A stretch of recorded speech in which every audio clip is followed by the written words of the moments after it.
어, 반갑습니다. 예. 저를 아마 조금 알고 계시고 보신 분도 계실 거고 처음 저를 뵙는 분도 계시는 것 같으세요.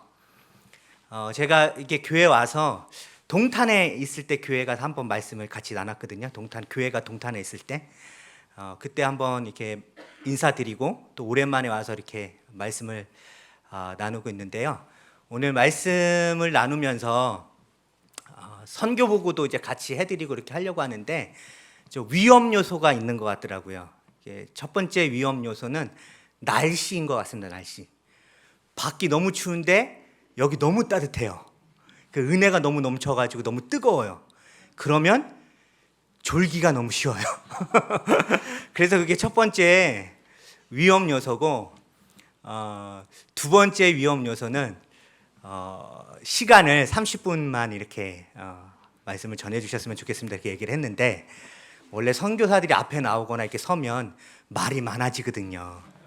하고 싶은 얘기가 얼마나 많겠어요. 현지인들이랑 맨날 아랍어로, 안 되는 아랍어로 싸워가면서 이야기하고 안 되는 영어로 막 이야기하다가 앞에서 마음껏 이렇게 말씀을 나누게 되면 제가 얼마나 흥분되겠습니까? 그죠? 예. 그래서 30분 정도 이렇게 말씀과 이렇게 선교 보고를 해달라고 부탁을 받았는데, 아멘. 예, 믿음대로 이루어지도록 그렇게 최대한 해보도록 하겠습니다. 저는 하나님의 여러 성품 중에 제가 가장 좋아하는 하나님의 성품 중에 하나가 유머러스한 하나님입니다. 하나님은 참 재밌으시고 유머러스하신 분이신 것 같아요. 그게 저에게 참 큰 힘이 되거든요. 성경을 보더라도 하나님 참 유머러스하신 분이잖아요. 100세 된 아브라함에게 갑자기 너에게 아들이 있을 거다. 이거 얼마나 유머러스합니까? 그리고 오늘 본문의 내용에 있어서도 하나님의 이렇게 유머러스한 부분을 우리가 발견할 수 있는데, 될 수 있으면 여러분들이 피곤하시더라도 졸지 않도록 말씀을 나누도록 하겠습니다. 여러 위험 요소 중에 하나 제가 생각한 거는 목장 모임을 하고 오셨다고 하더라고요. 와, 대단하시다. 지금 목장 모임까지 마치고 지금 밤 9시에 이렇게 모여서 찬양하고 기도하시고 말씀 듣는다. 이거 진짜 대단한 신앙의 열정 없이는 감당하기 힘드신 일인데, 대단하십니다. 우리 옆에 분에게 같이 좀 인사했으면 좋겠습니다. 대단하십니다. 이렇게. 당신의 신앙이 대단하십니다. 그리고 금요일 9시에 이렇게 많이 모이는 교회가 어디 있어요? 이렇게 금요 기도회 한다고 이렇게 많이 모이시는 교회가 없는데, 그 PPT를 한번 이렇게 넘겨주시겠습니까? 넘겨주시고요. 그것도 넘겨주시고요. 빨리 나가야 되니까 넘기도록 하겠습니다.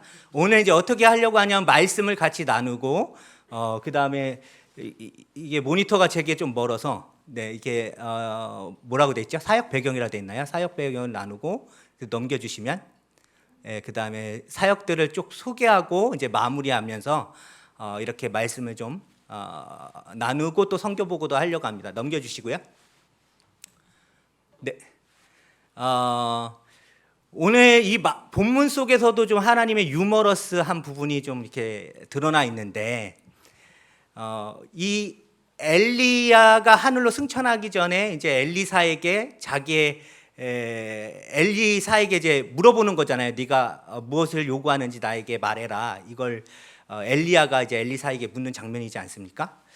그 말씀의 배경인데, 하나님이 엘리야를 본문의 말씀 다 알고 계시죠? 많이 어렸을 때부터 들었고 이제 알고 계시는데, 이제 화면은 그만 보셔도 돼요. 뭐 이렇게 화면 보시느냐고 정신없죠. 저를 보셔야 졸지 않습니다. 저를 보셔야 졸지 않고 화면 보면 졸려요. 화면이 되게 졸립게 돼 있어요. 그러니까 화면 보시지 마시고 저를 보시고, 그렇게 보시면 이제 엘리야를 하나님께서 이렇게 데려 올라가시는데, 처음부터 엘리야를 데려가실 계획이셨으면, 그죠? 그럼 그냥 길갈에서 부르셨을 때 그때 데려가시지. 이 내용 스토리 아시죠? 모르시는 것 같아요. 성경 좀 보겠습니다. 자, 2장 1절서부터 보시면 여호와께서 회오리 바람으로 엘리야를 하늘로 올리고자 하실 때에 엘리야가 엘리사와 더불어 길갈에 나아가더니, 이제 하나님은 이미 회오리 바람으로 엘리야를 하늘로 올리고자 하셨고 엘리야는 그것을 눈치챘던 것 같아요. 엘리야가 참 눈치가 빠른 사람이에요. 아주 좋은 사람인데, 이 엘리야가 그걸 알고 있었을 때 하나님께서 그 두 사람이 어디로 가도록 하셨냐면 길갈로 가도록 하셨어요. 그러면 그때 길갈에서 엘리야를 불러 올리면 되잖아요. 근데 이제 2절에 뭐라고 나옵니까? 엘리야가 엘리사에게 이르되 너는 여기 머물러 있으라. 여호와께서 나를 베델로 보내시느니라. 길갈에서 불러 올리지 않으시고 하나님이 엘리야를 베델로 부르시는 거예요.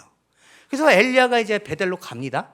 그랬더니 이제 엘리야에게 요구할 것이 있었던 엘리사는 쫓아가요. 넌 여기 머물러 있어라라고 얘기하는데 머무르지 않고 쫓아가요. 그랬더니 이제 3절에 보면 베델에 있는 선지자의 제자들이 엘리사에게 이르되 나와 그에게 이르되 여호와께서 오늘 당신의 선생을 당신의 머리 위로 데려가실 줄을 아시나이까 하니 이르되 나도 또한 아노니 너희는 잠잠하라. 그러니까 엘리사도 알고 있었던 것 같아요. 이제 하나님이 엘리야를 데려가시겠구나. 그래서 베델로 왔어요. 근데 안 데려가시는 거예요.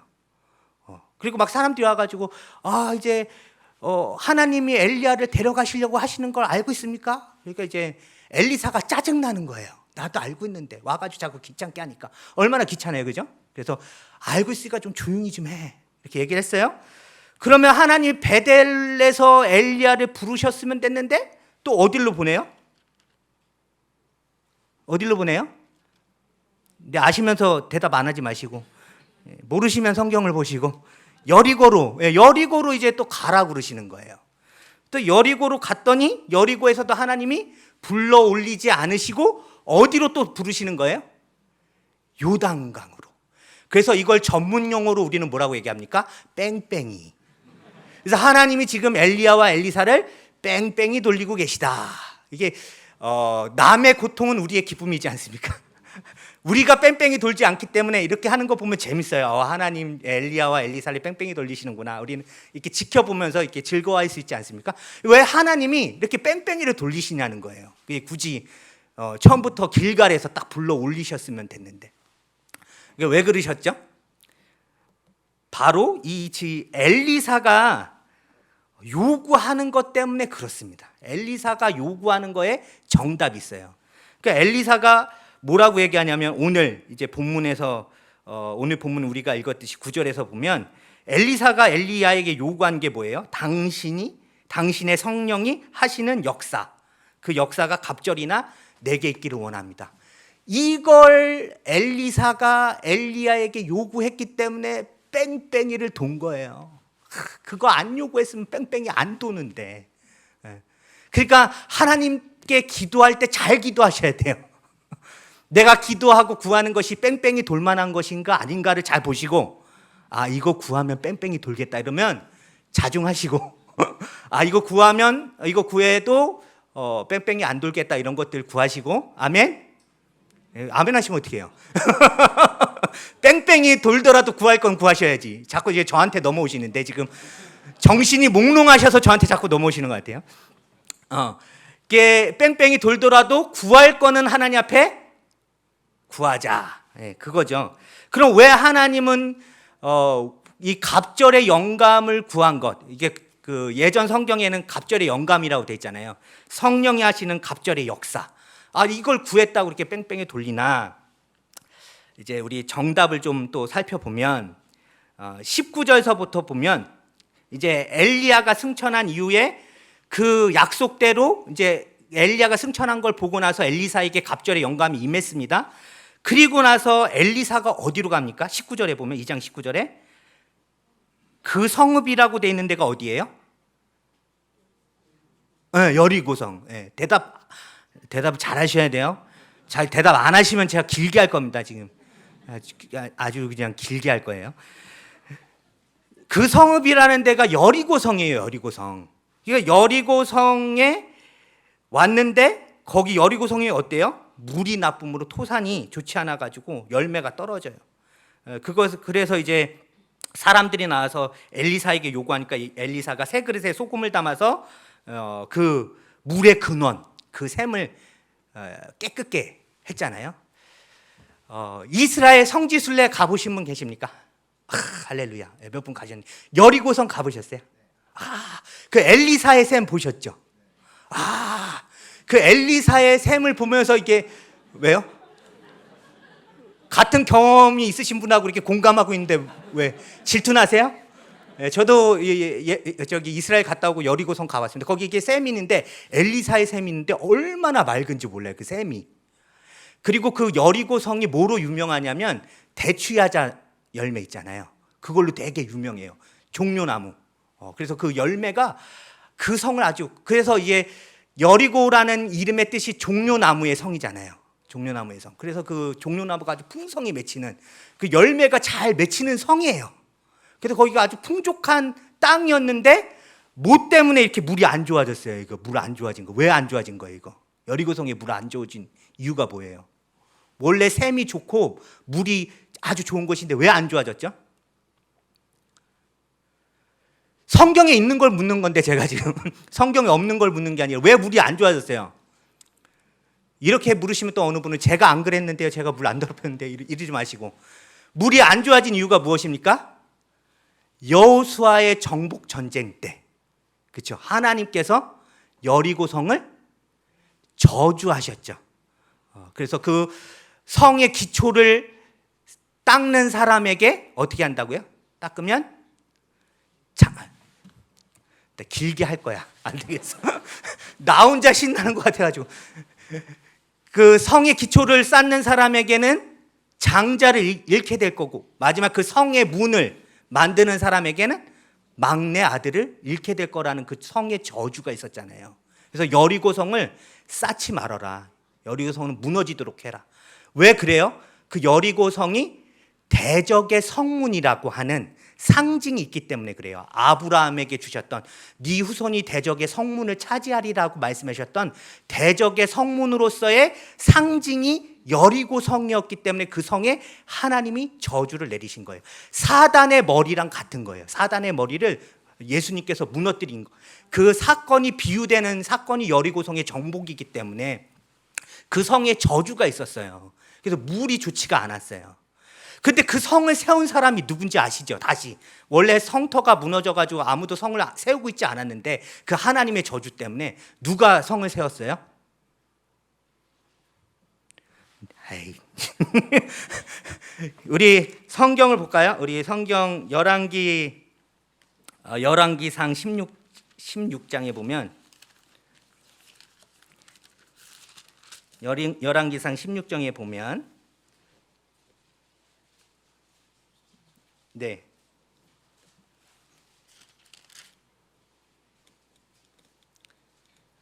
16장 마지막 절이네요. 34절에 그 시대에 누가요? 베델 사람 히엘이라는 사람이 여리고성을 건축하였대요. 근데 그 시대가 누구의 시대입니까? 아주 유명하기로, 여로보암이 아니라 아합 왕. 이스라엘에 있어서 좀 이렇게 하나님을 기쁘시게 못했던 그 왕이죠. 그 아합 왕 시대에 히엘이라는 사람, 베델 사람 히엘이라는 사람이 하나님의 말씀을 무시하고 성을 세웠어요. 그리고 그 성에는 저주 때문에 물이 좋지 않아가지고 토산이 늘 열매를 맺지 못하는 거예요. 그 어려움이 있었는데 누가? 엘리사가 그 물을 깨끗게 했다는 거예요. 이게 얼마나 놀라운 하나님의 능력인지 아십니까? 물의 근원을 깨끗게 했다는 거. 물을 깨끗게 하는 거는 쉬울 수 있어요. 그죠? 물 한 잔을, 한 컵을, 깨끗하네요. 이 물 한 잔이 더러워졌으면 이 물 한 잔을 깨끗게 하는 건 그렇게 어려운 일이 아닐 수 있어요. 근데 여기에 문제는 뭐예요? 물 한 잔이 문제가 아니라 물의 근원이에요. 물의 근원. 물의 근원을 바꾸는 거는 있을 수가 없는 일이에요. 물의 근원이 바뀐다는 거 생각이 되세요? 뭐처럼 어려운 거냐면 사람의 마음이 바뀌는 것처럼 어렵습니다. 우리 예수님이 믿는 사람들의 가장 큰 기적이 무엇입니까? 가장 큰 기적. 암으로부터 이렇게 고침을 받고, 질병 고침 받고, 뭐 이렇게 모든 문제가 기도함으로 해결받는 게 큰 기적인가요? 우리 기독교인에 있어서 가장 큰 기적은 내 마음이 바뀌고 있다는 거예요. 이 죄로 물들어서 어쩔 수 없는 이 죄로 완전히 망가진 이 심령이, 그 심령으로부터 성령이 마음의 샘을 고치신다는 거예요. 그게 가장 큰 놀라운 기적이죠. 어쨌든 이 엘리사가 한 일이 여리고의 샘을 고친 일이었어요. 그 하나님의 능력을 통해서. 그리고 두 번째로 보면 23절에 보면 엘리사가 거기서 어디로 갑니까? 베델로 올라가더니 그가 올라갈 때에 작은 아이들이 성읍에서 나와서 조롱하며 이르되 대머리여 올라가라, 대머리여 올라가라, 이렇게 놀렸어요. 이렇게 놀리면 되겠습니까? 가장 안 좋은 것이 사람의 외모를 가지고 놀리는 겁니다. 이렇게 조금 이렇게 헌하신 분에게 이렇게 놀리면 되겠습니까? 안 되죠. 이 말씀을 보고도 조금 마음에 어려우신 분들이 계실 텐데, 왜냐하면 그래도 애들이 놀렸는데, 애들 놀린 것 때문에 암콤 둘이 나와가지고 아이 몇 명을 죽였대요? 42명을 죽였다니까. 불쌍한 애들, 조그마한 애들 암콤 두 막 와가지고 그냥 하나님 너무 잔인해, 뭐 이렇게 생각하시나요? 그러실 수도 있는데, 말씀의 배경과 그 원어를 조금 더 보면 이제 조금 더 이해가 되실 거예요. 여기 작은 아이들이라고 표현되어 있는 히브리어가 나르라는 그 원어로 나르라고 얘기하는데, 이 단어가 젊은 소년들을 얘기해요. 지금으로 얘기하면 한 14세서부터 20세까지의 청년들이에요. 그러니까 아주 작은 유초등부 아이들이 아닌 거예요. 조그만한 애들이 나온 게 아니라 중고등부 애들, 덩치 크잖아요. 막 이렇게 커가지고 키도 한 180 돼가지고 막 이런 청년들이 나와가지고 어떻게 한 거예요? 대머리에 올라가라. 대머리에 올라가라라고 놀린 거는 너도 하나님의 선지자면 엘리야처럼 하늘로 올라가 봐. 네가 하나님의 선지자야? 그럼 그 하나님의 선지자라는 걸 보여. 너도 하늘로 올라가. 너도 하늘로 올라가. 이렇게 협박한 겁니다. 근데 몇 명이라고, 죽은 아이들만 몇 명이래요? 42명. 생각해 보세요. 여러분들 이제 길 가고 있는데 고등학교 아이들 저기서 한 반에 한 30명, 40명 되는 애들이 담배를 이렇게 쭈그리고 팍 피고 있어요. 막 인상 뻑뻑뻑뻑 쓰면서. 그 사이를 지나가기가 쉬우십니까? 그 사이 지나가면서 아이들한테 야, 담배 피지 마, 담배 꺼. 이렇게 얘기하실 용기 있으신 분? 그렇게 얘기하시고 하나님 만나러 빨리 가실 분? 그 상황이 어떤 상황인지 알겠죠? 이게 그냥 단순히 놀리고 야 이렇게 조롱하는 수준이 아니라 수많은 사람이 나와서, 수많은 청년이 나와서 엘리사를 모독하고 하나님을 모욕한 것입니다. 그때 이제 하나님께서 이제 암콤 둘을 이제 보내셔가지고 엘리사를 보호하신 거죠. 이제 바디가드를 붙이셨는데, 마동석 같은 사람 둘을 붙인 게 아니라 진짜 곰 같은 사람 붙인 게 아니라 진짜 곰을 붙이셔가지고 이제 엘리사를 보호하신 거예요. 그런데 요 두 가지 기적이 일어난 요 도시가 지금 어느 도시예요? 보면, 엘리야가 하늘로 올라가기 전에 하나님께서 엘리야와 엘리사를 뺑뺑이 돌렸던 도시예요. 그 뭘 보여주고 있죠? 이 여리고와 베델이 하나님 앞에 얼마나 패역한 도시였는지를 보여주고 계시는 거죠. 하나님이 얼마나 패역한 도시인가. 갑절의 영감, 성령의 갑절의 능력을 입은 엘리사는 어디로 가야 돼요? 사역하기 좋은 것이 아니에요. 사역하기 좋은, 예수님 잘 믿는 사람, 하나님 잘 믿는 사람들의 무리가 모인 곳, 그곳에 가서 사역해야 되는 게 아닌 거죠. 어디로 가야 되는 거예요? 패역한 성읍에 가서, 하나님을 모욕하고 하나님 믿지 아니하는 성읍에 가서 해야 되는 게 뭐예요? 여호와 하나님의 살아계심을 보이는 일을 해야 되는 거예요. 그걸 위해서 뭘 주시는 거예요? 그걸 위해서 성령의 갑절의 영감을 주시는 거예요. 그 일이 아니라면 그 패역한 도시로 가가지고 여호와의 하나님의 이름을 선포하고 그 자리에서 하나님의 살아계심을 증거해야 할 일이 아니면 성령의 갑절의 영감은 왜 필요해요? 그죠? 왜 필요하겠습니까? 그 어떤 이렇게 주석이란 이게 관주에 뭐라고 나왔냐면 이제 갑절의 영감을 구한 것은 엘리사가 갑절의 영감을 구한 것은 장자권 때문에 그렇다. 그래서 엘리야의 장자권이 엘리사에게 있음을 보여주려고 한다라는 그 해석이 있어요. 그 해석을 저도 지지하지만 그것보다 더 실제적이고 중요했던 것은 엘리사가 사역해야 하는 그 자리가 바로 갑절의 영감, 갑절의 은혜가 성령의 갑절의 영감, 은혜가 필요한 자리였기 때문에 하나님께서 그렇게 엘리사, 엘리야를 그쪽 지역으로 미리 정탐 보내신 거죠. 정탐 보내고 그곳에 사역해야 할 엘리사를 나중에 영감을 주신 이후에 보낸 것입니다. 이제 넘겨주십시오. 이게 짧게 하라고 그랬는데. 그래서 무슨 말씀을 드리고 싶은 거냐면요, 은혜의 자리는 여러분들이 이렇게 은혜를 충만하게 받고 싶지 않습니까? 아멘. 그러면 은혜 받을 만한 자리는 우리가 생각하는 것만큼 좋은 환경이 아니라는 거예요. 아멘. 감사합니다. 아멘 해주셔서. 자, 우리 넘겨주시면 그 한국교회 성도님들의 숫자가 계속 준다고 얘기하는데, 그래 이제 장병준 교수님인가요? 그 장신대학교 그 교수님이 조사한 그 한국 개신교의 성장을 조사를 하셨는데, 그걸 보니까 2015년까지 꾸준히 한국 교회가 성장을 했더라고요. 성도들의 수가 막 이렇게 불어났어요. 그래서 지금 어쩌면 지금 뭐 이게 교인들의 숫자가 줄고 있다, 한국 교회가 위기다라고 얘기하지만, 그렇지만 지금 실상을 보면 우리는 영적인 풍요 가운데 있다라고 저는 생각을 해요. 영적인 풍요로움 가운데 있어요. 하나님이 주신 축복 가운데 저희가 살고 있어요. 근데 이 축복이 뭐가 될 수 있어요? 하나님 주신 축복이 독이 될 수도 있다라는 말씀을 드리고 싶습니다. 넘겨주시면요, 그래도 이제 한국에 저희 부친이 소천하셔가지고 제가 한국에 잠깐 들어왔거든요. 이제 아버지 소천하시는 거 도와드리고 집에 있으면서 시간을 보내다가 그래도 책 한 권을 읽어야겠다.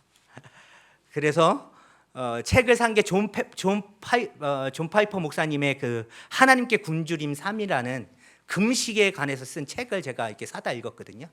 근데 그 책에 어떠한 문구가 있냐면, 하나님을 사랑하는데 방해가 되는 것은 하나님께 원수들이 아니라, 하나님을 사랑하는데 방해가 되는 것은 원수가 아니라 바로 하나님의 선물이 하나님을 사랑하는데 방해가 된다. 가장 큰 적이다라는 얘기를 했습니다. 무슨 말씀이신지 아시죠? 그 히스기야가 종교개혁을 할 때 뭘 없앴는지 기억나시죠? 누스단이라는 것을 없앴어요. 이 누스단이라는 게 놋뱀 모양으로 만든 우상이거든요. 그 놋뱀이 왜 만들어졌어요? 모세 때 광야에서, 민수기에서 그 불뱀에 물렸을 때 하나님께서 놋뱀을 보는 자마다 살리라 하고서 모세에게 놋뱀을 만들라고 해서 놋뱀을 만들었잖아요. 그죠?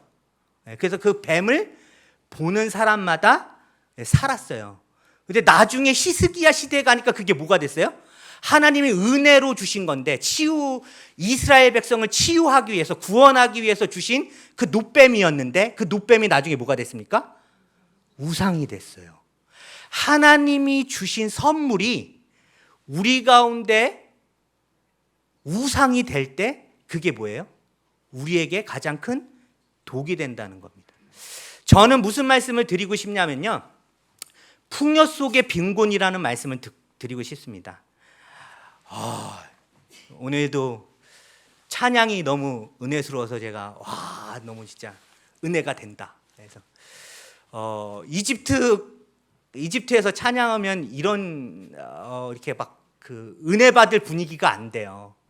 그 아랍 민족이 부르는 그 노래 아세요? 단조 뭐 이렇게 해가지고 그 사람들이 얘기하는데 음과 음 사이 반음이 있잖아요. 근데 이제 뭐라고 얘기하냐면 반의 반음도 있다고 얘기를 해요. 그래가지고 막 그걸 음가락을 타고서 가는데 이제 아랍어 가사를 생각하면 은혜가 되는데 그 멜로디가 은혜가 안 돼. 너무 은혜가 안 돼요. 제가 지금 이렇게 알고 이렇게 부르고자 하는 찬양이 딱에 그 좀 우리가 잘 아는 찬양에서 이렇게 번안된 곡이라 그 느낌을 이렇게 전해드리기가 조금 힘든데 전통 찬양 뭐가 떠오르는 게 당장 떠오르는 게 없네요. 어쨌든 떠오르는 게 없는데 그렇게 좀 그 멜로디가 되게 힘들어요. 그래서 저는 은혜를 못 받고 있는데 옆에서 막 은혜 받고 있어요. 그 멜로디에. 그래서 이거 참 힘들다. 근데 제가 은혜 받는 분위기는 오늘 같은 분위기. 은혜를 안 받을 수가 없잖아요. 여기 있는데 은혜 안 받으시는 분은 회개하셔야 됩니다. 이렇게 해주는데도 은혜를 안 받고 자리에 앉아 계시는 분들은 회개하셔야 돼요. 은혜를 안 받을 수 없는 분위기. 그래서 은혜를 받아야만 하는, 눈물을 흘려야만 하는 이런 분위기가 뭐가 되면? 우상이 되면. 그래서 하나님의 임재를 경험하고 하나님을 깊이 있게 만나기보다 뭐예요? 나의 카타르시스를 위해서 내 감정의 충만함과 내 감정을 동요시키는 것에 만족하고 거기에 머무르고 있다면, 하나님의 임재 가운데 깊이 있게 못 나간다면 이 아름다운 찬양과 이 은혜로운 찬양이 우리에게 뭐가 되는 거예요? 독이 되는 거예요. 독이. 그래서 우리 특히 젊으신 분들에게 도전드리고 싶은 건 뭐냐면요, 은혜의 자리는 은혜 받을 만한 좋은 환경이 아닙니다. 여러분들이 정말 성령의 갑절의 은혜를 사모하고 성령의 놀라운 그 역사하심을 체험하고 싶다면 그 성령의 역사가 일어나고 있는 자리로 나아가십시오. 그 자리는 베델과 여리고와 같은 그런 모양일 수 있어요. 우리는 은혜를 사모하기 때문에 막 좋은 교회, 멋있는 교회, 이 하늘빛 우리교회처럼 이렇게 좋은 교회, 아름다운 교회를, 그리고 여기 있으면 상처도 덜 받잖아요. 그죠? 세상에서 상처 많이 받는데 우리 성도님들 오시면 얼마나 웃는 얼굴로 서로 아이고 잘 오셨어요, 은혜 받으세요 이러면서 얼마나 여기 마음에 이렇게 막 녹아내리고 얼마나 은혜스럽고 좋습니까? 그죠?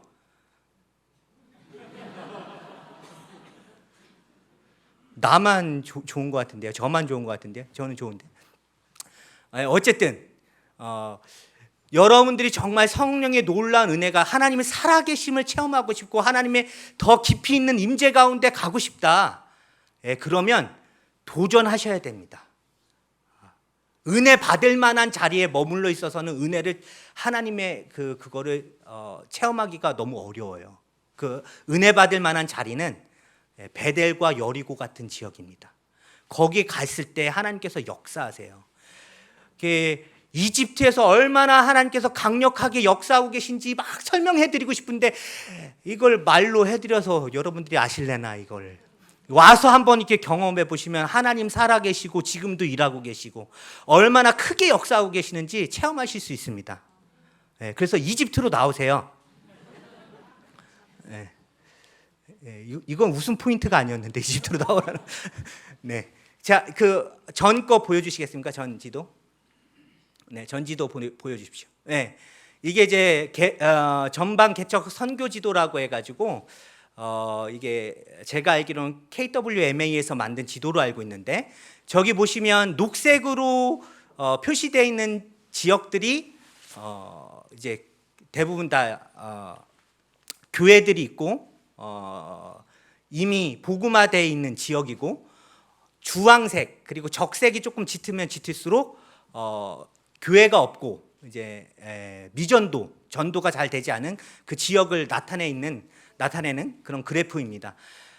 저 지역으로, 그러니까 색깔이 진한 지역으로 누가 가야 돼요? 선교사들이 많이 가야겠죠. 근데 너무 희한한 거는 저 그래프가 지금 화면에 조금 너무 작게 나와서 그 숫자를 못 보여드리는데 빨간색일수록 선교사가 안 나가 있어요. 빨간색일수록 선교사 숫자가 없어요. 저 빨간색에 지금 대표적으로 보이시는 데가 어디입니까? 대부분 다 무슬림권입니다. 이슬람 선교권이 빨간색인데 그쪽에 선교사가 많이 없어요. 자, 넘겨주시고요. 자, 넘겨주십시오. 이제 한 10분 안에 맞춰야 되는데 10분 안에 맞춰야 되는데 이집트에 대해서 이제부터 설명해 드려야 되거든요. 이집트와 사역에 대해서 설명해 드려야 되는데 그 이집트 하면 이런 예화로 설명드리고 싶어요. 뭐냐면 그 예수님을 믿지 아니하는 미국인하고 한국인하고 이집트인 셋이 죽었어요. 예수님 믿지 않아서 어디에 갔을까요? 지옥에 간 거예요. 지옥에 가가지고 지옥 문지기한테 이 세 사람 요청한 거예요. 나는 지옥에 와서 너무 억울하고 그런데 전화 한 통 하게 해줘라. 그래서 저 지구에 살고 있는 우리 가족들과 친척들에게 예수님 믿고 구원받으라고 전화 한 통씩 하게 해달라고 지옥 문지기한테 막 부탁을 한 거예요. 그래서 지옥 문지기가 특별히 허락을 해줬어요. 알았다. 그럼 전화 한 통 하시게. 그래서 미국 사람도 친척한테 전화하고 한국 사람도 친척한테 전화하고 가족한테 전화하고 그리고 이집트 사람도 자기 가족한테 전화를 한 거예요. 그리고 나서 이제 지옥 문지기가 와가지고 세 사람한테 얘기를 했어요. 자, 전화를 사용했으니까 전화비를 내. 미국 사람 너는 1,000만 원, 전화비 1,000만 원 내. 그렇게 얘기하고 한국 사람한테는 전화비 500만 원. 그런데 이집트 사람 너는 공짜. 이렇게 얘기를 한 거예요. 그러니까 미국 사람이 한국 사람 억울하잖아요. 그래서 지옥 문지기한테 얘기했어요. 아니 우리한테 1,000만 원, 500만 원 내라 그러고 왜 저 사람한테 공짜냐? 그랬더니 그 지옥 문지기가 하는 얘기가 그 국제 전화는 비싸다. 하지만 로컬 전화, 지옥에서 지옥으로 전화하는 거는 공짜다. 이런 얘기를 했다고 이집트를 한마디로 표현할 수 있을 것 같습니다. 이 이야기를 기분 나쁘게 레바논에 계신 레바논 그 현지인 선교사님이 얘기해 주셨어요. 그래서 제가 되게 기분이 나빴는데 이집트가 되게 좀 여러분들 하면 떠오르는 게 무엇이죠? 네, 넘겨주시고 클릭해 주시면 뭐 피라미드 떠오르실 거고 시내산도 떠오르실 거고 또 나일강 뭐 이런 거 떠오르시죠? 그것까지 벌써 보여주시면 안 되는데. 중요한 걸 먼저 보여주셔 버렸네. 저렇게 해주셨는 뭐 저런 걸 다시 그거 보여주세요 그냥. 그거 넘어갔군요. 네. 그래서 이제 그 이집트 하면 뭐 여러 가지 피라미드도 떠오르시고 이것저것 떠오르실 텐데 저 미라가 누구냐면 하시슈트 여왕의 미라예요. 그 하시슈트 여왕이 누구냐면 모세의 엄마라고 추정되는 여왕입니다. 그 모세의 엄마를 이집트 가면 보실 수 있어요. 저는 맨날 가가지고 인사해요. 안녕 이렇게. 아직도 저렇게 미라로 남겨져 있어요. 자, 넘겨주시고요. 그래서 뭐 저런 이미지를 떠올릴 텐데 아랍 사람들은 뭐라고 얘기하냐면 이집트 얘기하면 이집트는 이슬람의 머리다라고 얘기합니다. 왜 그러냐면 여러분들이 이슬람 하면 사우디아라비아를 생각하실 텐데 사우디아라비아는 메카가 있기 때문에 이슬람의 심장이라고 불러요. 하지만 이집트는 이슬람의 머리라고 불립니다. 왜 그러냐면 알-아자르라는 대학교가 있기 때문에 그렇습니다. 이슬람 대학교. 이 이슬람 넘겨주세요. 넘겨주시고요. 이 알-아자르라는 이슬람 대학교는 AD 970년경에 세워진 대학교인데요.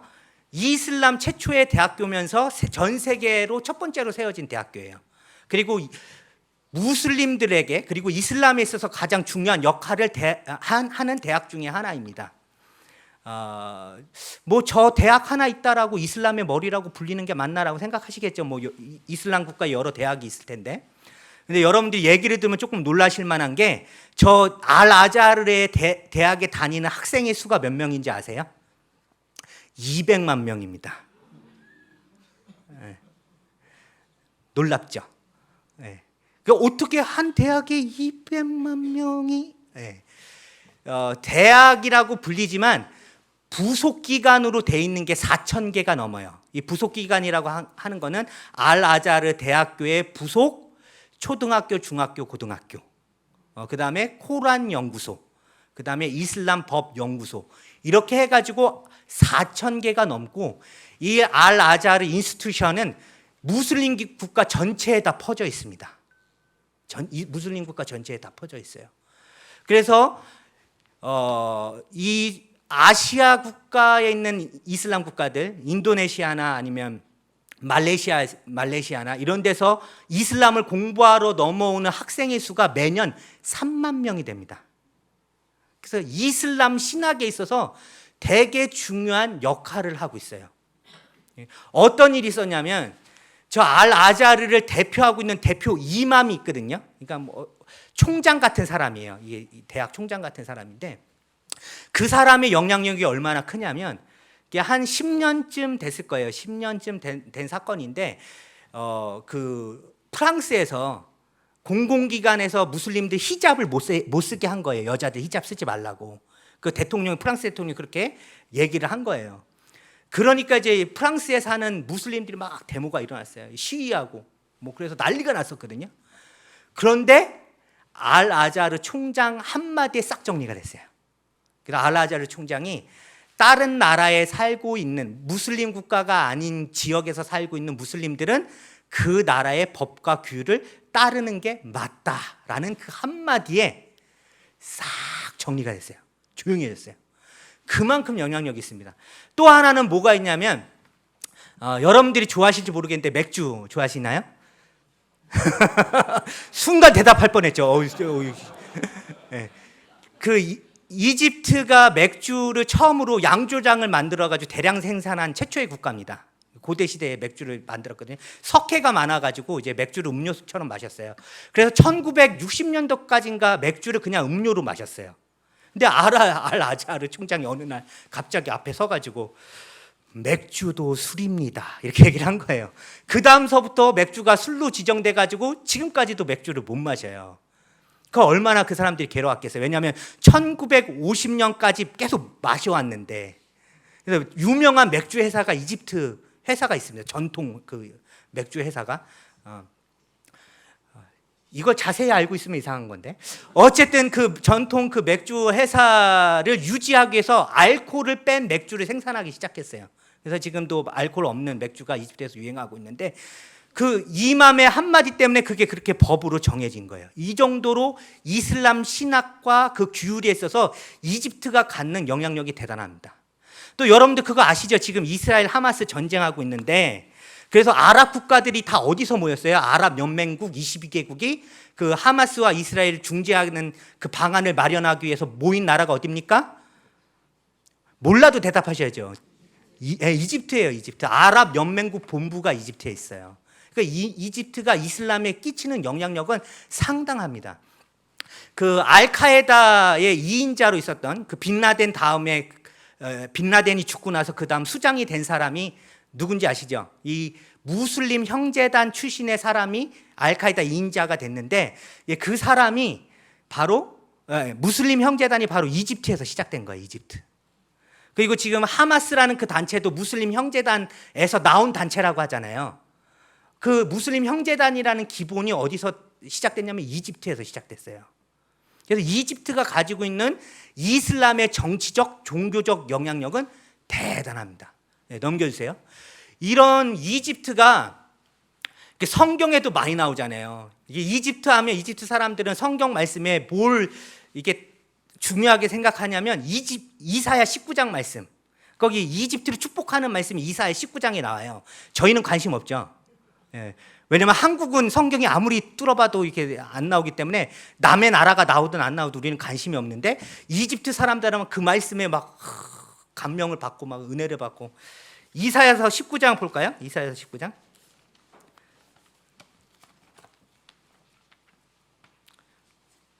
왜냐하면 이집트가 성경상에서 얼마나 중요하고 선교에 있어서 얼마나 중요한지 그 말씀이 이 성경에 나와 있기 때문에 이 말씀은 꼭 봐야 되기 때문에, 이사야서 19장 19절 보실까요? 이사야서 19장 19절. 우리 16절서부터 봤으면 좋겠습니다. 이제 이사야서 19장은 이집트를 심판하시겠다는 말씀인데 그냥 심판으로 끝나는 게 아니라 이집트를 심판하시고 하나님께서 복을 주겠다, 이집트에도 복이 주겠다라는 심판과 축복에 대한 말씀이 나와요. 근데 16절서부터 보세요. 이사야서 19장 16절. 그날의 애굽이 이집트입니다. 애굽이 부녀와 같을 것이라. 그들이 만군의 여호와께서 흔드시는 손이 그들 위에 흔들림으로 말미암아 떨며 두려워할 것이며 유다의 땅은 애굽의 두려움이 되리니 이는 만군의 여호와께서 애굽에 대하여 정하신 계획으로 말미암음이라. 그 소문을 듣는 자마다 떨리리라. 그래서 19절에 보면 그날의 애굽 땅에는 여호와를 위하여 제단이 있겠고 그 변경에는 여호와를 위하여 기둥이 있을 것이며. 자, 22절 보겠습니다. 여호와께서 애굽을 치실지라도 치시고는 고치실 것이므로 그들이 여호와께 돌아올 것이라. 여호와께서 그들의 간구함을 들으시고 그들을 고쳐주리라. 더 중요한 말씀이 24절에 나옵니다. 24절 보면 그날에 이스라엘이 애굽 및 아수르와 더불어 셋이 이거 이집트의 중요한 말씀이니까 다 같이 한번 읽어볼까요? 네, 다 같이 읽어보겠습니다. 24절 시작.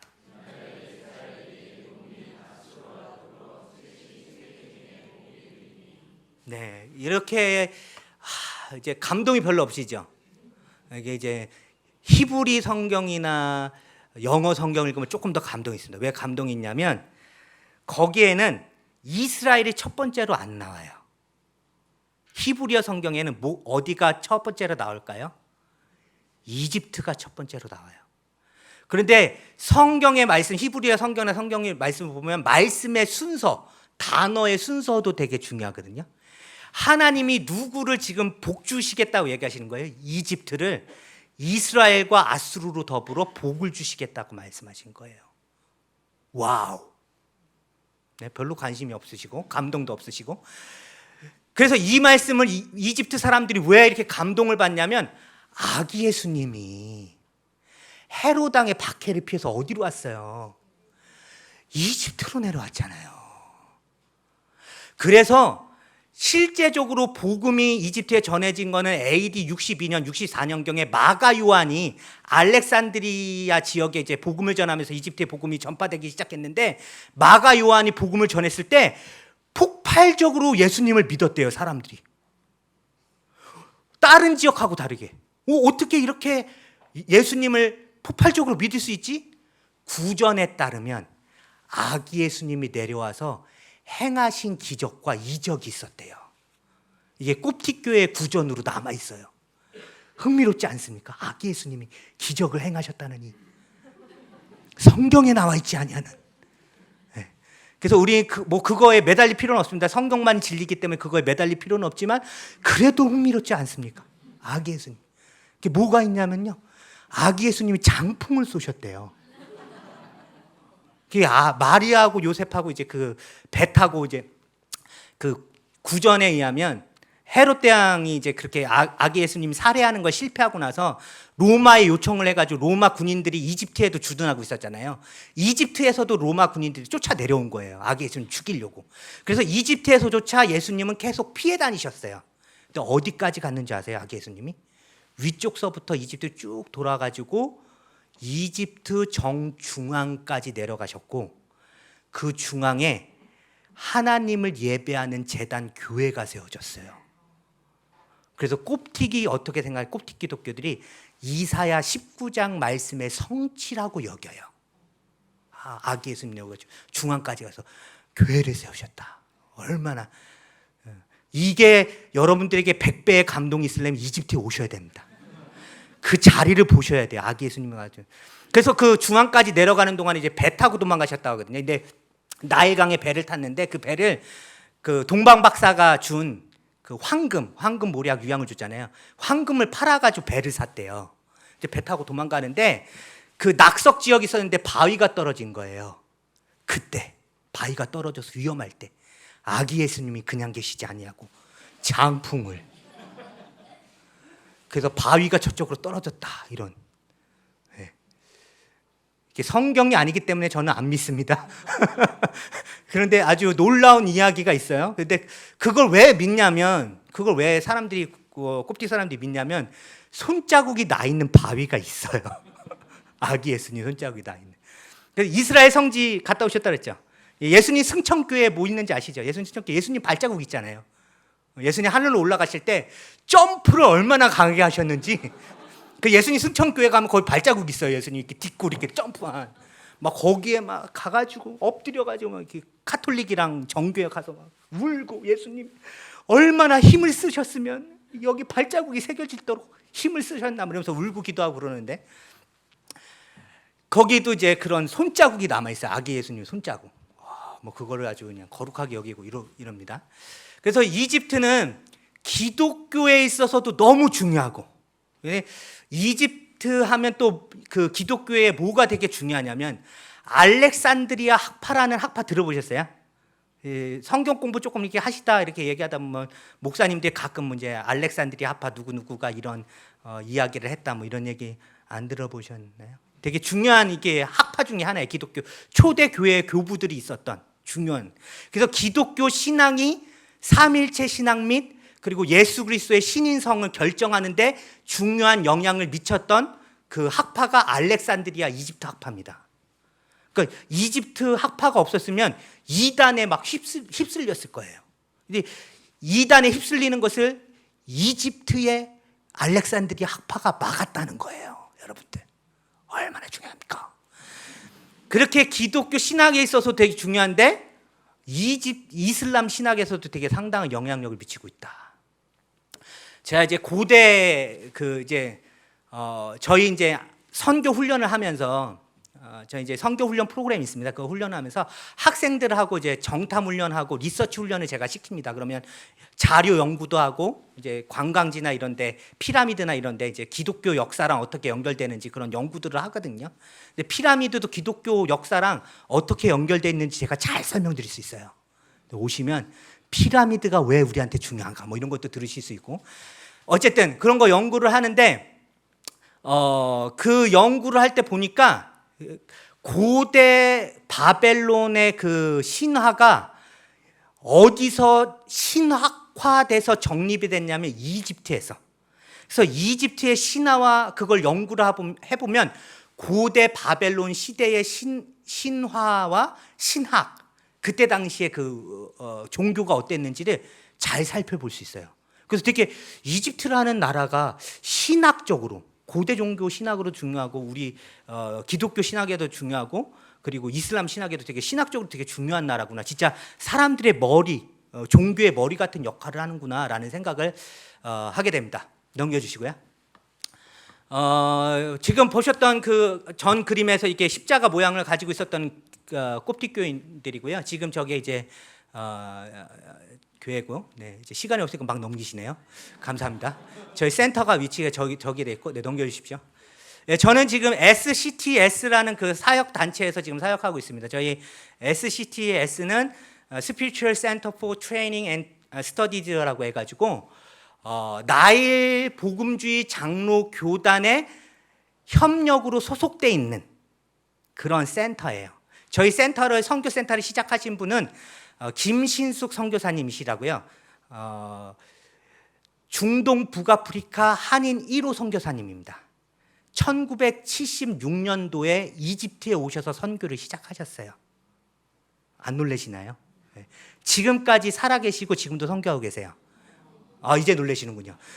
그래서 지금 거의 50년간을 이집트에서 사역하고 선교하고 계신 선교사님이세요. 그 선교사님이 시작한 센터고 이집트에서 사역하시다가 처음에는 이제 신학교 사역을 시작하셨다가 어떤 마음을 하나님이 주셨냐면 교회와 목회자들이 위한 훈련 센터를 시작해라 해서 저 센터를 시작해야 되겠다라는 마음을 가지고 이제 1991년도에 하나님의 은혜로 나일 복음주의 장로교단 본부 6층에다가 센터를 짓게 됐습니다. 그래서 저희 선교센터는 장로교 교단 본부 6층에 있어요. 위치가 너무 좋죠. 예, 저 교단 본부는 아무한테나 안 줘요. CCC나 뭐 CCC랑 다른 선교단체들이 저기 들어오려고 6층에 들어오려고 얼마나 노력했는지 몰라요. 근데 저희 사라 선생님한테 교단에서 특별히 이렇게 허락해 준 거예요. 왜냐하면 1979년도에 오셔가지고 지금은 거의 뭐 이집트인이라고 보시면 돼요. 그래서 뭐 우리 현지 목사님도 사라 너는 이집트인이다 이렇게 얘기를 하는데, 그래서 이제 하고 있는 단체에 저는 이제 같이 사역을 하고 있고, 네, 넘겨주시면요. 저희 센터의 내부 모습인데, 네, 넘겨주시고요. 네, 저희 사라 선생님 계시고 제가 이제 부대표로 거기서 섬기고 있습니다. 그리고 저희 협력하는 배경희 선교사님 계시고 미디어 사역을 담당하고 계세요. 넘겨주시고요. 현지인 사역자는, 네, 넘겨주시고 저희 가메 목사님하고 세마라는 목사님이 새롭게 저희랑 사역하게 됐고, 타이바 씨는 관리해 주시는 분, 예, 관리하시는 분이시고, 그래서 저희 센터는 사역 방향이 이렇습니다. 이집트에요. 몇 명의 기독교인이 있냐면 1200만 명의 기독교인이 있습니다. 이집트의 전체 인구가 1억 2천만 명이 돼요. 그 중에 10%가 기독교인이에요. 그러니까 어마어마하죠. 1200만 명이면 대단하죠. 감이 잘 안 오시면 더 감옥에 설명드리면, 요르단의 전체 인구가 1000만 명이 안 돼요. 요르단 인구보다도 많은 기독교인이 있어요. 그러니까 이집트는 기독교인이 많으니까 선교할 필요가 없겠구나 생각하실지 모르겠지만, 그 1200만 명의 90%가 콥틱 기독교인입니다. 개신 기독교인이 아니에요. 아까 전에 얘기했듯이 마가 요한 때서부터 이렇게 믿어온 전통 기독교인이어서 아직 이런 전통적인 그런 모습들을 버리지 못했어요. 그래서 저희는 이제 카톨릭에서 있다 종교개혁으로 나왔잖아요. 그래서 종교개혁을 저희가 거치면서 갖게 된 신앙의 진수, 예, 이거에 있어서 좀 약간 흐릿하죠. 우리가 가지고 있는 그 믿음의 정수와 신앙의 정수는 우리는 종교개혁을 거쳤기 때문에, 그죠? 예. 내가 안 겪은 일이라고 그렇게 막 나는 내 일은 아닌데 내가 종교개혁을 하진 않는데 이런 식으로 하지 마시고, 예, 지금 여기 하늘빛 우리교회에 계시니까 하늘빛 우리교회 성도로서 종교개혁의 정신이 얼마나 중요한지 아시지 않습니까? 신앙의 정수, 뭡니까? 신앙의 정수, 오직, 네, 오직, 아멘. 네. 예, 그런 거에 대해서 우리는 분명한데, 이 콥틱 기독교인들 흐릿해요. 아직 전통과 관습에 매여 있어요. 그런 전통 기독교인이 90%이기 때문에 10%의 개신교인들이 좀 이렇게 약하죠. 약한데, 어쨌든 1000만 명이라는 기독교인이 있는 게 얼마나 큰 그 잠재력이에요. 저희의 사역 방향은 뭐냐면, 여기 있는 기독교인들을 깨워서 그들로 하여금 어떻게 하게 하자? 무슬림들을 선교하게 하자.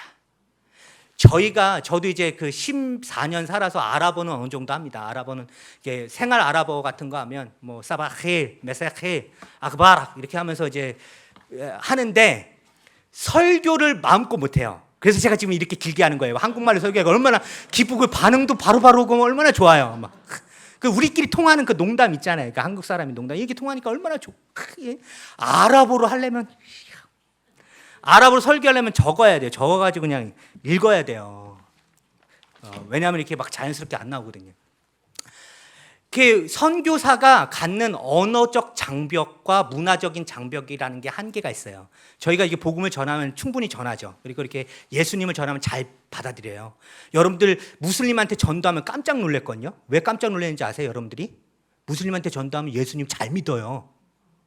예수님 믿겠다고 해요. 그래? 나 예수님 믿을게. 그래서 예수님 믿겠다는 무슬림 많아가지고 깜짝 놀랄 거예요. 그런데 함정은 뭐냐면, 그럴 때 여러분들이 얘기하셔야 되는 거는, 너 예수님 믿는다는 거는 무함마드를 부인하는 거야. 무함마드는 참된 선지자가 아니라고 해야 돼. 라고 얘기하면 대박이래요. 그럼 나 예수님 믿는 거 취소. 무함마드를 배신할 수는 없지. 이렇게 얘기해요. 그러니까 그 사람들이 예수님 믿는다는 건 뭐예요?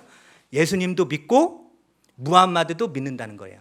근데 그런 문화적인 사항들 우리가 잘 알지 못하면 예수님 믿는다니까 얼마나 좋아. 우리 막 복음 전에 안 되는 아랍어로 막 예수님 전했는데 막 예수님 믿겠다고 하고 우리 집에 와서 식사를 하고 그러면 흥분되잖아요. 무슬림 막 전도하기 쉽구나 이래가지고 들어가서. 그런데 이제 한 2달 같이 생활하다가 계속 그 아잔 시간에 기도하는 거 모습 보면서, 야, 너 왜 아잔 시간에 기도해? 너 예수님 믿는다는 건 무함마드를 부인하는 거야. 코란이 거짓이라고 얘기해야 돼. 오직 성경만이 진리라고 얘기해야 돼. 이렇게 얘기하면 대박! 이 자식이 어디서 무함마드를, 존귀하신 무함마드 선지자를 어디서 이렇게 나오거든요. 그 문화적인 장벽을 넘는 게 너무 어려워요. 그런데 이제 현지인들이, 아랍 사람들이 아랍인들에게 복음 전하는 건요, 저희들이 하는 것보다 훨씬 수월하죠. 그래서 저희의 이 선교 방향을 기독교인 무슬림들을 깨워서 그들로 하여금 선교하게 하는 데 이제 목적이 있습니다.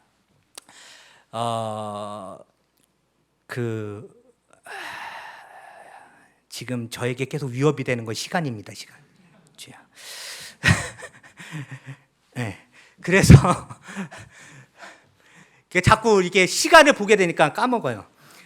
네. 그래서 무슨 얘기 하려고 그랬냐면, 그래서 이제 기독교인을 세워야 되는데 선교하고 있는 교회가 없어요. 그리고 꼽티게는 선교라는 개념조차도 없습니다. 선교라는 개념이 없어요. 그 선교의 개념이 어떻게 돼 있냐면, 꼽티교회는 선교는 교회를 세우는 것. 근데 무슨 교회? 꼽티교회. 그래서 꼽티교회는 어디에도 있어요? 호주에도 있고 미국에도 있고. 그 호주에 있는 꼽티교회, 미국에 있는 꼽티교회는 다 누가 관할해요? 이집트에 있는 꼽티 교황이. 그래서 뭐하고 똑같아요? 카톨릭하고 똑같아. 예.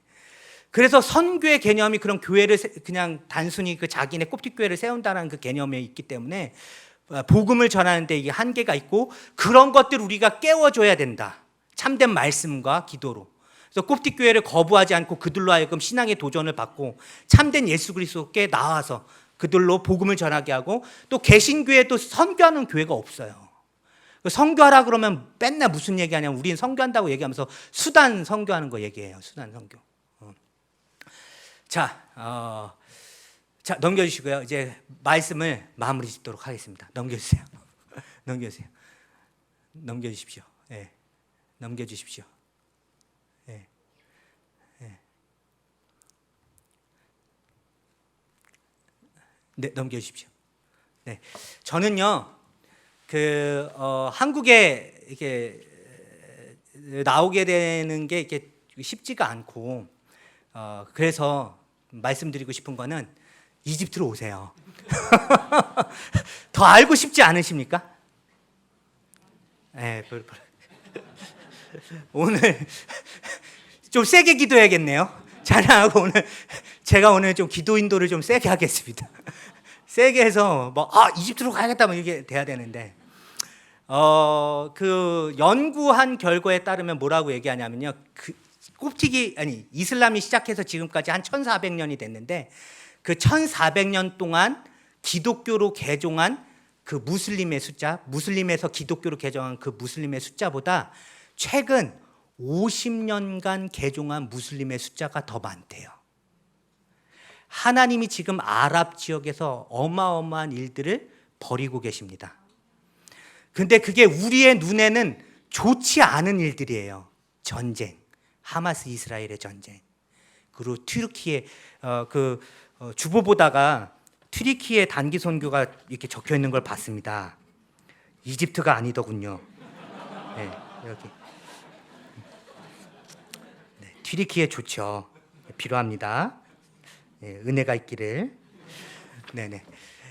근데 튀르키예에서도 지금 문제가 뭐냐면, 이제 터키 선교사님이 들으면 저한테 한마디 하실지 모르겠지만, 그 아랍 사람들이 터키에 지금 몰려드는 게 문제예요. 그래서 저희 이집트에 지금 터키에서 요청하는 게, 아랍어 하는 사역자를 좀 보내달라. 거기 수많은 시리아 난민과 그 다음에 이라크에서 온 난민들, 그래서 이란에서 넘어온 난민들도 터키에 너무 많아요. 그리고 터키의 그 지진이 터키뿐만이 아니라 어디까지 영향을 미쳤죠? 시리아까지 영향을 미쳤어요. 그래서 시리아에 넘어온 그 수많은 난민들이 있는데, 그들이 지금 간절히 찾고 있는 거는 복음을 전해줄 사람, 아랍어로.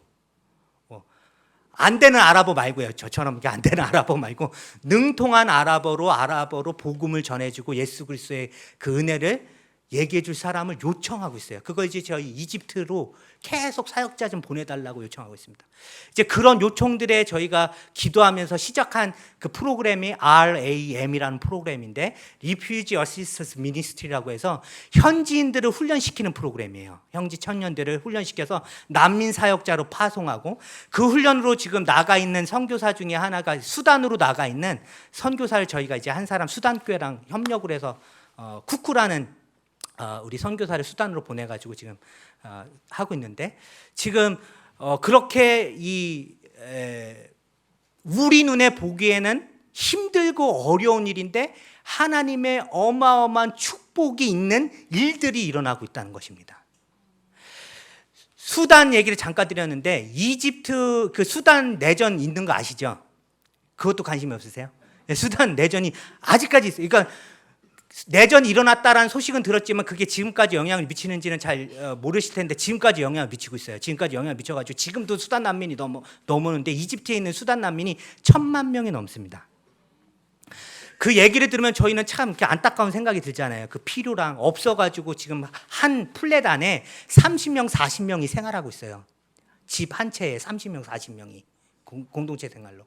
아이들 학교도 못 다니고 있고 먹을 것도 없고 그런 어려운 처지에 있는데 그런 안타까운 상황이잖아요. 근데 그 수단교회 난민 목사님 저한테 하시는 얘기가 지금이 은혜 때라는 거예요. 수단으로 넘어오는 수많은 사람들이 다 무슬림들인데 그 1,000만 명이라고 되는 그 무슬림 그 사람들의 90%가 무슬림들인데 그 많은 무슬림들이 이집트로 넘어서 개종하고 있다는 거예요. 복음을 듣고. 그러니까 하나님의 은혜의 때가 열렸다라고 이렇게 표현해요. 시기적으로는 어렵지만. 그래서 우리가 이제 그 말씀도 나눴고 제가 결론적으로 드리고 싶은 얘기는 뭐냐면요. 도전을 드리고 싶습니다. 우리의 눈을 열어서 은혜 자리가 어딘지 보십시오. 내가 편하고 안락하게 쉴 수 있는 거 이거 하나님의 축복입니다. 하나님의 축복 아니라고 얘기하는 거 아니에요. 지금 하나님께서 우리에게 축복 주셔서 한국이 이렇게 지금 발전됐고 너무 좋은 풍요로움을 누리고 있어요. 이거 하나님의 축복이 아닌 게 아닙니다. 하나님의 축복입니다. 그런데 만약에 우리가 여기에 머물러 있다면 그 축복에 가려진 하나님의 임재를 우리는 보지 못할 수 있어요. 여러분들이 하나님의 임재를 경험하길 원하시고 정말 성령의 갑절에 영갑이 여러분의 삶 가운데 임하길 원한다면 도전을 드리고 싶습니다. 자리로 나가십시오. 은혜의 자리로. 우리 다 같이 찬양하고